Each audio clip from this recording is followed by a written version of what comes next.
धुळे महापालिका निवडणुकीच्या पार्श्वभूमीवर राष्ट्रवादी काँग्रेस शरद पवार गटाला धक्का. माजी महापौरांसह दिग्गज नेत्यांचा भाजपमध्ये प्रवेश.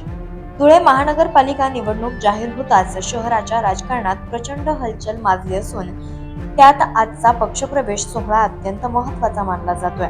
धुळे शहराच्या राजकारणावर पकड असलेल्या राष्ट्रवादी काँग्रेस शरद पवार गटाच्या माजी महापौर कल्पना महाले, शिवसेना ठाकरे पक्षाचे माजी विरोधी पक्षनेते गुलाब माळी आणि प्रख्यात सामाजिक कार्यकर्ते कैलास मराठे यांनी आपल्या शेकडो कार्यकर्त्यांसह भारतीय जनता पार्टी या पक्षामध्ये जाहीर प्रवेश केलाय. जिल्ह्याचे पालकमंत्री जयकुमार रावल यांच्या उपस्थितीत आणि हस्ते झालेल्या या पक्षप्रवेशामुळे आगामी महापालिका रणांगणात भाजपाला मजबूत शस्त्र प्राप्त झाल्याचं मानलं जात आहे. महापालिका निवडणूक जाहीर झाल्यानंतर लगेचच दिग्गज नेत्यांनी घेतलेला हा निर्णय महाविकास आघाडीकरिता मोठा धक्का ठरत असून धुळे शहरातील राजकीय समीकरण बदलण्याची चिन्ह स्पष्ट दिसू लागली आहेत. टिफिन आणि तिकीट घेऊन रोज सकाळपासून आपल्या प्रचारासाठी येणार आहे, कारण आम्हाला माहित नाही की तिकीट कोणाला मिळणार आहे.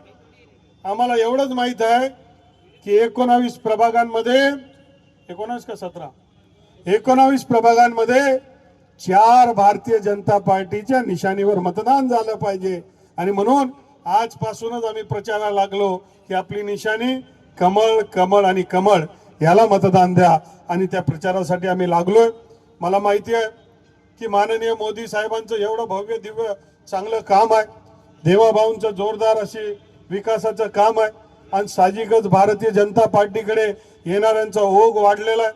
तो अनुभव मी स्वतः घेतला की महाराष्ट्रामध्ये जे काम देवाभाऊंच्या माध्यमातून होतोय ते दिल्लीमधलं आणि मुंबईमधला जे विकासाचं काम होतंय त्याची प्रचिती आम्हाला गल्लीमध्ये येते.